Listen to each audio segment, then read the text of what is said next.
My name is Bob, a 55 years old man running a company. Our company, Bob's Office Supplies, is fairly well known in the stationery industry. I've worked from morning to night for this company. I had sometimes sacrificed my family. Now, I value my family life and have a fulfilling personal life. Thanks to my excellent employees and part-timers. Recently, our business has been growing, so we decided to hire new people. I had delegated the recruitment process to the HR department. As the CEO, I left all the hiring to HR. However, I felt something was off because the newly hired employees kept leaving. I couldn't pinpoint exactly what was wrong, but I had a bad feeling. Could there be harassment happening behind my back? If so, that would be a big problem. We are a large company, and any such issues would quickly hit the news. So, I decided to investigate. If I don't figure this out, people will keep leaving. And what's this about the reviews online?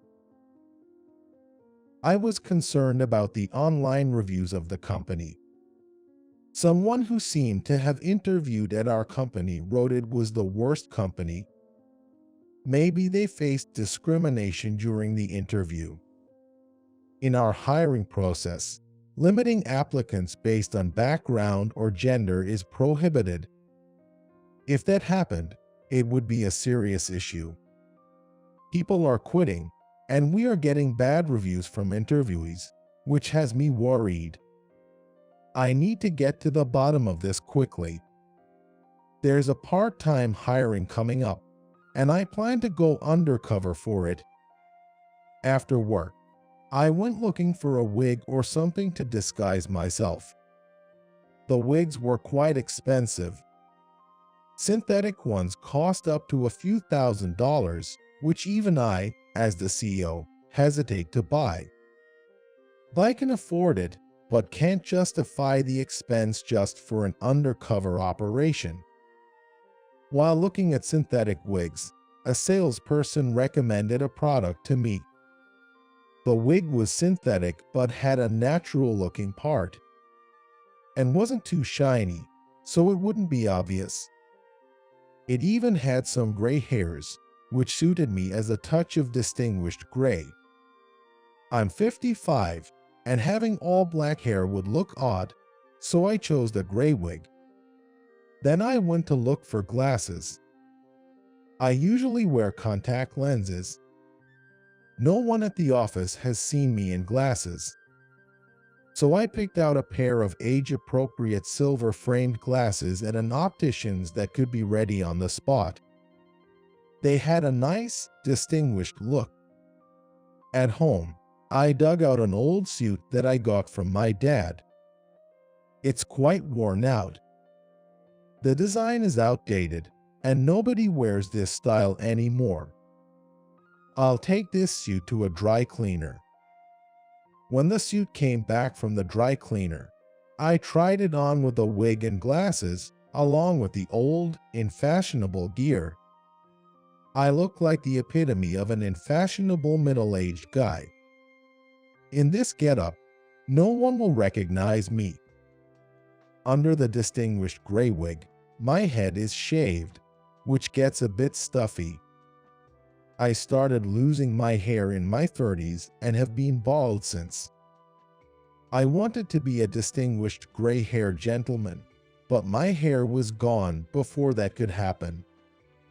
For the part-time job interview, I came up with a fake name.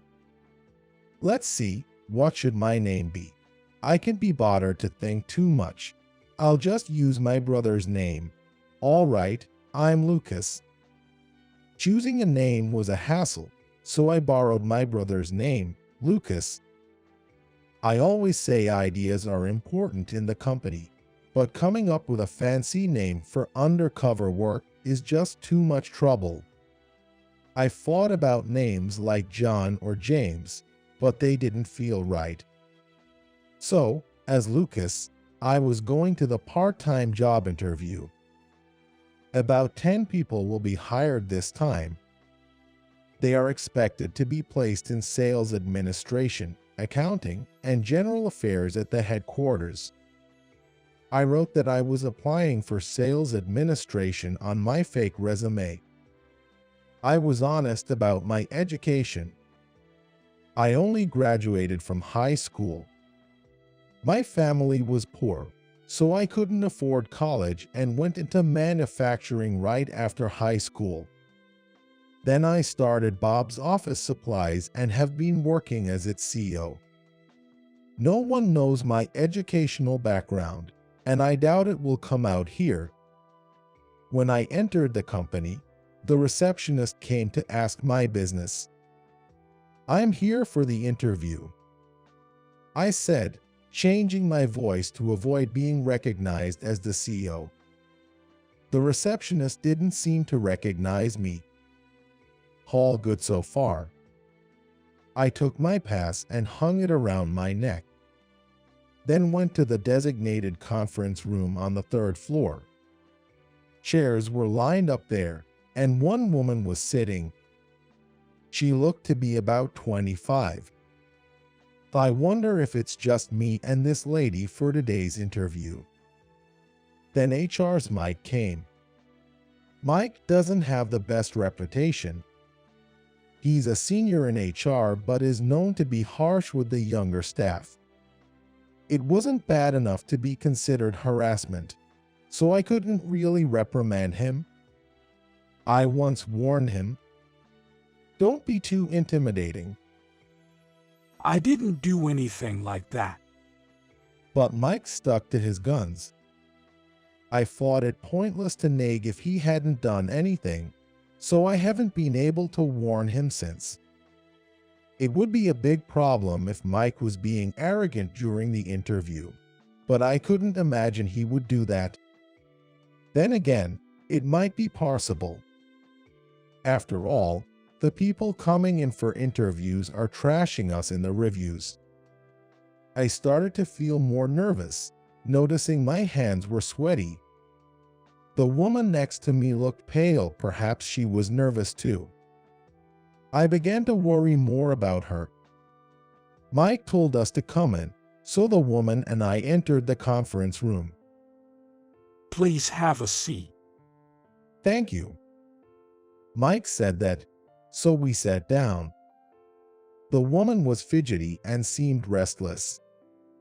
She must be very nervous. Watching her, I couldn't help but feel sorry for her. Let's start the interview. Could you please submit your resumes first? Yes, here you go. Here is mine. Please take it. All good. He doesn't seem to recognize me. I handed in my resume and returned to my seat. All right, we have Catherine and Lucas. Okay, let's start the interview. I see. I'm all right. And so, the interview began. The woman next to me, Catherine, seemed to be shaking now. She must be really nervous. Mike was looking intently at me. Oh no, did he recognize me? No, it's fine. Let's start with you, Catherine. Why did you apply to our company?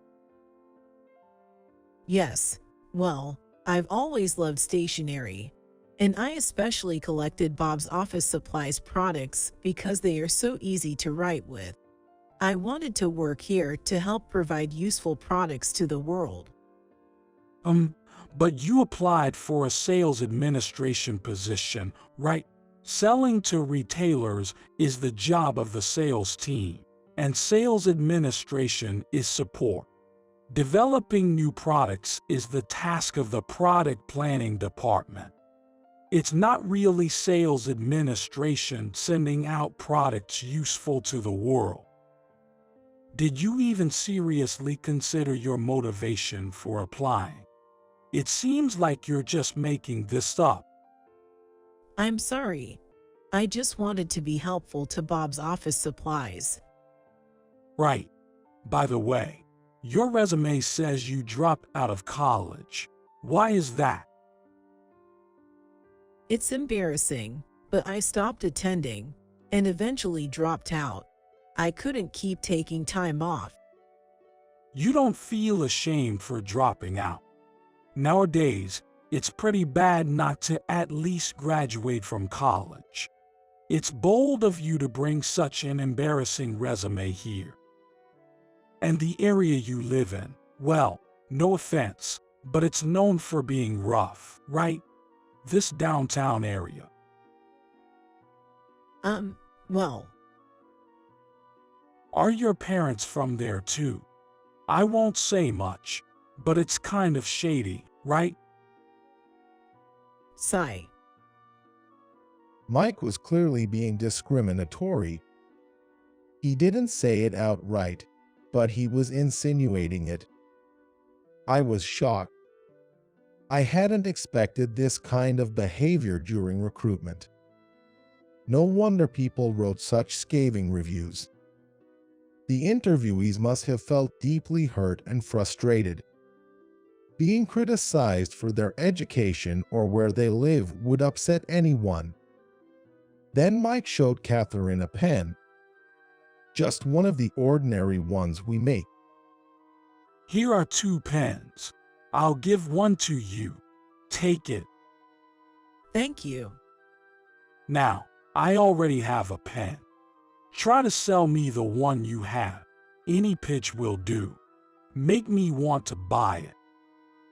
This is usually for those applying to sales, but let's see if your skills match our standards. Not that you'll be able to do much. Well, Go ahead. Sell it to me. You may use any sales pitch you like. this pen is similar to the one you have, but it's actually a bit different. It writes more smoothly and is easier on your fingers. So what? That alone won't make me want to buy it. Give me a more compelling reason. This pen has very beautiful ink and doesn't smudge on paper. Such features are common in all pens today. Your ideas are pretty limited. Low education seems to equal low creativity. I doubt you can handle the job here. Even in sales administration, there's a lot to do. I don't think you're capable. Maybe you should start by actually graduating from college. Catherine looked downcast and on the verge of tears. Even if her speaking skills were poor, there was no need to be so harsh. What Mike was doing seemed less like an interview and more like harassment. Anyone treated this badly would want to write a negative review. I certainly would feel the same. Then Mike intently read my resume and smirked creepily. The grin was so eerie that I felt ripples. Mike looked at me and said, A high school diploma, really? In this day and age? "Well, I grew up in a family that couldn't afford college, so I only have a high school diploma. Is there a problem with that?" It's not just a problem, it's a huge one. Honestly, you're the first high school graduate I've met. It's like meeting an alien. "Oh no." And you, at 55, applying for a part-time job. That's embarrassing, isn't it? What about your family? "Well, I have a wife and grown children."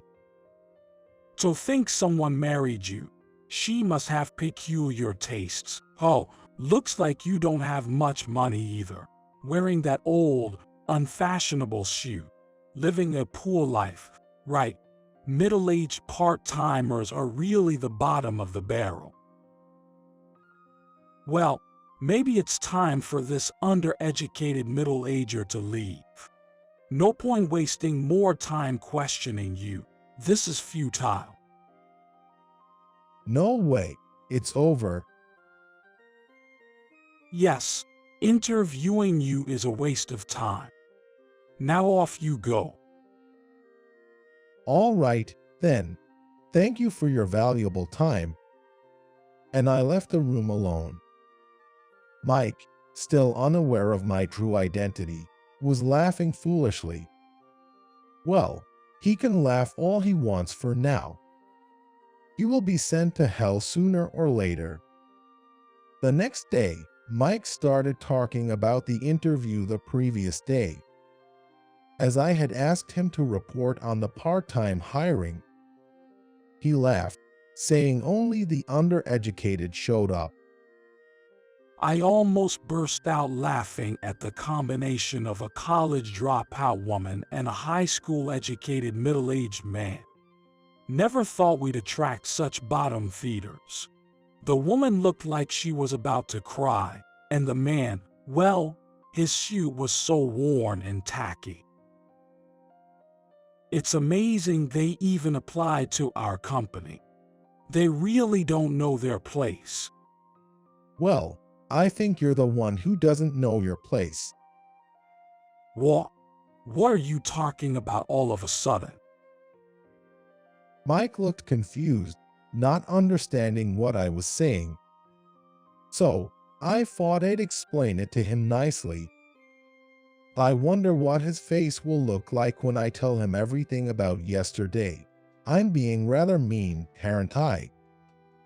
Yet, I couldn't suppress my smirk. Actually, that was me. Wait, what do you mean? I attended the interview Undercover yesterday. You were quite rude to me, talking about high school graduates and such. Except for my name and address, everything was real. I really am a high school graduate. Well, now I clearly see you've been looking down on me for being a high school grad. Yes, very clear indeed. Wait. I wasn't looking down on you. Really? But didn't you say yesterday that meeting a high school grad was as rare as encountering an alien? You don't look down on me, but you did on Lucas. Is it because I'm the CEO? No, well, that is, well. Changing how you treat people based on their status is the worst. You may think it's okay to grovel in front of me, but that's not how it works.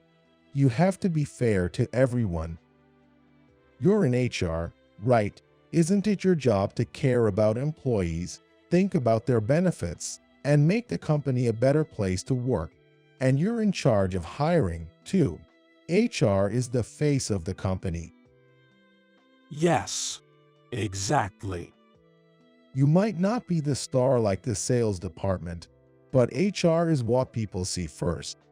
These visitors could become employees or part-timers, so you need to realize that HR represents the company. If not, it damages our corporate image. Yes, you're right. And what about your behavior towards Catherine yesterday? Do you think it's okay to say such awful things to her? Such discriminatory remarks are unacceptable. Because of what seems to be your conduct, we've been getting bad reviews online. You've tarnished our corporate image. I'm sorry, Mike, but you're being demoted. You've worked hard as the head of HR, but that ends now. No, please wait. Don't do this. He stammered in panic, probably fearing the pay cut that comes with demotion. But that's not enough. He needs a harsher punishment. I decided to transfer Mike to a branch in the countryside. What's the rush? It's not over yet. What you did requires a fitting punishment. How about you head to rural Nebraska? Nebraska, that backwater. Yes, please work at that branch. We recently had a resignation there, and they are short-staffed. Please, no. I have a young child in elementary school, just started at a private school. I can't just move to Nebraska. I feel bad about transferring my child from a private elementary school to a public school. And what about my home mortgage? What am I supposed to do about the house we bought 5 years ago? Well, that's something for you and your wife to discuss and resolve. Please don't say such irresponsible things. It's unfortunate for your child, but if we consider such things, no business owner could ever transfer employees. He chose to buy his house, so it's not my place to be burdened with his decisions. Whether Mike gets an earful from his wife is not my concern. They need to sort it out themselves. I knew from Mike's boasting that his wife works in research. She's employed by a multinational company, earning more than Mike. I've got a good wife. Mike had said, but considering her husband's behavior at work and subsequent demotion, she might not want him anymore. Continued separation might lead to divorce, but she'd manage with her income. I don't know what she signed Mike, but he must have sweet-talked her at some point. Mike ended up going to Nebraska. As expected, his wife and child chose not to follow. Considering the child's school and her job, I heard their marriage turned sour. Apparently, her father was a college dropout. Because of this, he faced many challenges in society. He encountered discrimination, but he used that frustration as motivation to work hard. He didn't want his daughter to experience the same struggles, so he diligently saved for her education. He worked tirelessly to afford her college and graduate school. She believes she could graduate from college and graduate school in science thanks to her father's efforts. So, she lost patience with Mike, her husband, who ridiculed people with less education, just like her father. In essence, Mike probably looked down on his Phil in his heart. Everyone has the urge to compare themselves to others, but expressing it through words or actions is problematic. Mike likely never imagined his workplace issues could lead to his family crisis, but this should be a time for him to reflect on his life. He should learn that the world is full of people with various circumstances. Afterwards, I hired Catherine. She seemed timid and somewhat unreliable, but her motivation was strong. She was 24 years old and had been living as a part-time worker ever since she dropped out of college. She told me that she wanted to join Bob's Stationery and become a full-time employee someday. There was a reason she dropped out of college. She was harassed there. When she first started college, she had many friends and was a bright and energetic girl. But there was a girl who didn't like her. She framed Catherine by starting a rumor that a wallet was stolen and placing it in Catherine's bag, making her look guilty. Eventually, it was understood that Catherine wasn't the culprit, but she was ostracized by everyone in the class after that.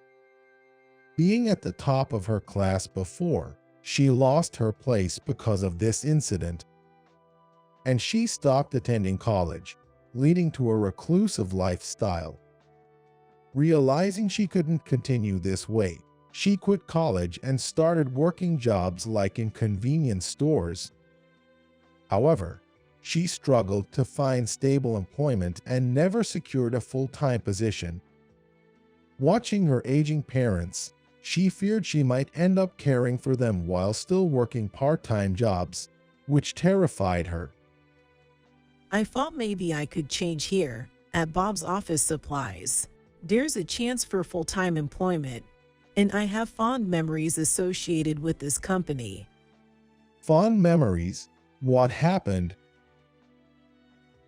When I was in elementary school, I gave some candy to a boy who was transferring schools as a farewell gift. In return, he gave me a pen from Bob's Office Supplies, the one with the bunny character series. Oh, the Bunny series pen that's popular with young girls. You received that, huh? It's been a long-selling item. That's why it means a lot to me.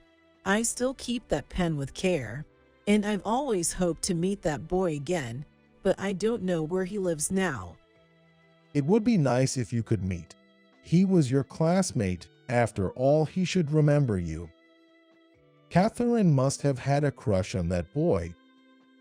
I thought that it must have been her first love. The boy who gave her our pen must have liked her too. He was such a cute boy to give her a bunny-patterned pen, which girls seem to like. Then one day, a sales employee named Oliver returned from the UK. He had been working in our UK branch. Our company is actually well known abroad, especially in the UK as Bob's Stationery. The quality of pencils in the UK isn't great, and the color is faint. Initially, I wondered if they didn't have HB pencils or the like in the UK. But every pencil I bought seemed to have faint color. Then, when I rubbed the words I wrote with a pencil to delete them with an eraser, the paper tore. Thinking this wouldn't do, I decided to spread the word about America's excellent stationery in the UK. Interestingly, foreign-made ballpoint pens often run out of ink quickly. Now, American stationery is quite popular abroad, bought by tourists as souvenirs. Because of its quality and design, with many cute and stylish options that foreigners love. Oliver, who worked a year at Bob's Stationery in the UK, brought back lots of souvenirs, including sweet chocolates and cookies. Here, these are from the UK. My suitcase was bursting. Please help yourselves. Thank you. I will enjoy these later. Of course, go ahead. Oh, is she new here? Yes, this is Catherine, who's joined us as a part-time administrative assistant. Catherine, you say. Do you know her? Of course, we were classmates in elementary school. I transferred out, though. So, you were Catherine's classmate. Oliver, I never thought we'd meet here. Me neither, Catherine. It's been so long. How have you been? Well, a lot has happened, but I'm managing. Got it. Looking forward to working together. Sure.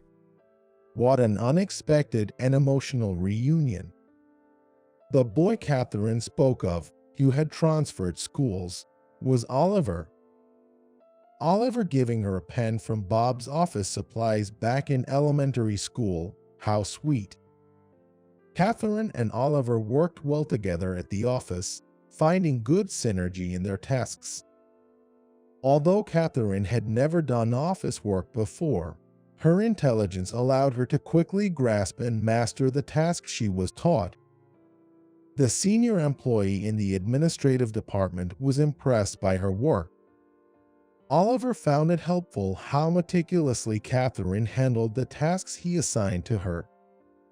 They seemed to be getting along well. I have to attend the sales department meeting. It's held once a week, and each time we report on the sales figures. Oliver seemed more enthusiastic than before, which led to some teasing from other employees. Got a girlfriend or something?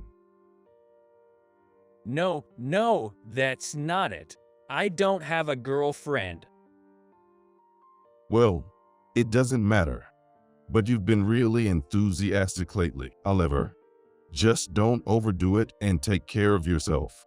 Okay? Yes, I'm sure. As for the sales figures, Oliver, you're at the top this time. It seems like your training in the UK paid off. Well done. Thank you.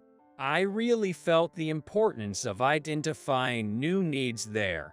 I plan to work with the planning department to promote better products. We're looking forward to it. Then, I thought Oliver's enthusiasm might be largely due to Catherine's influence. Every time Oliver came to report to me in my office, he would also mention Catherine, then his face turning a bit red, which made me think he still liked her. One day, Catherine and Oliver came to my office together. I wondered what it was about. Bob, we've decided to get married. Wow, really? Yes, we've been dating in secret. We were too embarrassed to tell everyone. I see. Well, you didn't need to hide it. Well, I've never had a girlfriend before, so it was embarrassing to admit. I was a bit surprised. Oliver is definitely attractive. In fact, he's quite handsome.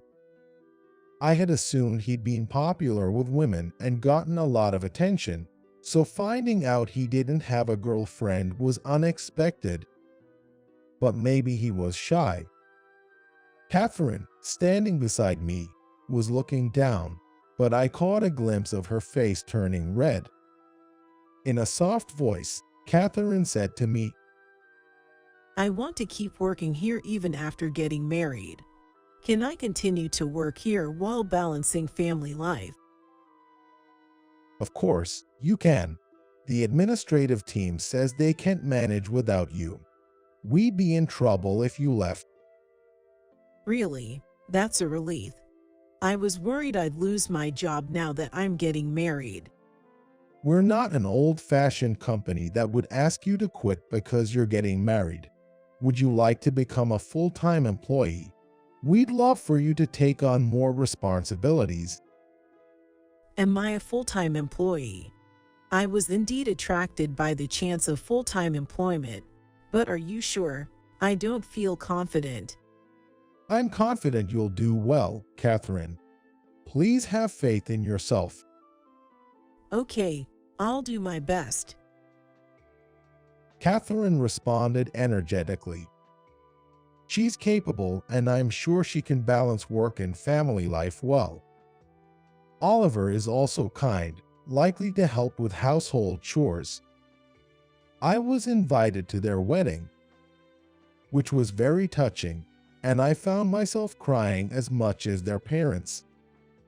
Both Oliver and Catherine were smiling throughout the ceremony. At the reception, everyone from the office performed dances and played music, making it a delightful event. I'm glad I attended. Since then, Catherine has been working hard as a full-time employee. Then Catherine got pregnant and Oliver happily informed me. Oliver asked me what kind of preparations he needed to make in becoming a dad. I shared some thoughts on preparing for his daughter's future wedding. I have a daughter and she is already married. I felt happy yet nostalgic. Oliver ended up crying. He must have imagined the time when his not yet born daughter would be married. I regretted making him cry, but felt he would be a great father. I hope Oliver and Catherine continue to be happy. By the way, Mike, whom I demoted, ended up quitting because he couldn't handle the rural lifestyle. His wife has asked him for a divorce. I felt that the two couples were the complete opposite of each other.